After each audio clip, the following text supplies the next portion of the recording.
Halo, perkenalkan kami dari kelompok 3 kelas A5C yang terdiri dari Sela NIM 067, Tiana NIM 068, Diah NIM 073, Osi NIM 075, dan Pramita NIM 080. Pada kesempatan kali ini kami akan memaparkan tentang komunikasi informasi dan swamedikasi obat alendronat. Untuk itu mari kita simak bersama video berikut ini. Sebelum itu, pernahkah kalian mendengar tentang osteoporosis? Dan apakah kalian pernah mendengar obat golongan bifosfonat dan obat alendronat? Sebelum itu kita simak mengenai osteoporosis terlebih dahulu. Osteoporosis adalah penyakit akibat menurunnya kepadatan tulang dan penurunan kemampuan generasi tulang bagian dalam serta ketidakmampuan mengatur kandungan mineral di dalam tulang. Osteoporosis dapat diobati dengan salah satu golongan obat, yaitu bisfosfonate, yang merupakan inhibitor resorsi tulang potensial yang sering digunakan untuk mengobati kelainan metabolisme tulang. Bifosfonat digunakan secara oral atau intravena. Bisfosfonate berikatan pada permukaan mineral tulang, di mana bisfosfonate secara potensial menghambat resorsi tulang yang diperantarai oleh osteoklas selanjutnya tertanam dalam tulang, dan dilepaskan hanya pada resorsi berikutnya. Alendronat adalah obat yang digunakan dalam pengobatan osteoporosis dan penyakit tulang lainnya, seperti osteopenia. Obat ini adalah salah satu jenis bisfosfonat, yang bekerja dengan menghambat resorsi tulang, yaitu proses penghancuran dan penyerapan tulang oleh sel-sel osteoklas. Mekanisme kerja obat alendronat ini berfungsi untuk penghentian atau perlambatan proses penghancuran tulang, sehingga dapat meningkatkan kepadatan tulang dan mengurangi risiko patah tulang yang berkaitan dengan osteoporosis. Pemberian terapi pengobatan alendronat merupakan terapi first-line pengobatan dari osteoporosis. Alendronat tersedia dalam beberapa bentuk, yaitu dalam bentuk tablet seperti Fosamax dan Ostemax, tablet Effervescent seperti Binosto, dan larutan oral seperti Fosamax. Cara mengkonsumsi alendronat yaitu dengan cara alendronat diminum pada pagi hari dengan minimal 240 ml air saat perut kosong dalam posisi tegak untuk meningkatkan absorpsi.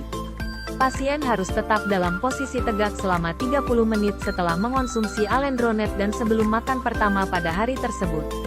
Hal ini dilakukan untuk mencegah iritasi pada lapisan saluran pencernaan bagian atas dan untuk menghindari refluks aliran kembali ke dalam esofagus.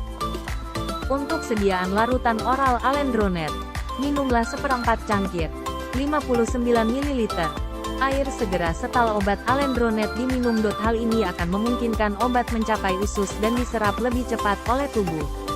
Untuk sediaan tablet, jangan menghisap atau mengunyah tablet karena dapat menyebabkan iritasi tenggorokan. Untuk tablet Effervescent tidak boleh dikunyah, ditelan utuh atau dilarutkan di dalam mulut untuk mencegah resiko iritasi mulut atau tenggorokan. Larutan tablet Effervescent dalam air bersuhu ruangan. Tunggu minimal 5 menit setelah buih berhenti, lalu aduk larutan selama 10 detik, kemudian obat dapat diminum. Kenapa harus meminum obat alendronat? Pasien harus meminum obat alendronat atas beberapa alasan medis yang berkaitan dengan pengelolaan osteoporosis, terutama osteoporosis postmenopausal.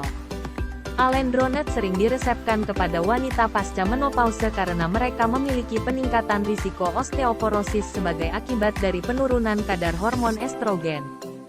Obat ini membantu mengatasi penurunan massa tulang yang sering terjadi pada masa ini. Penyakit osteoporosis akan menyebabkan tulang menjadi lemah dan mudah patah.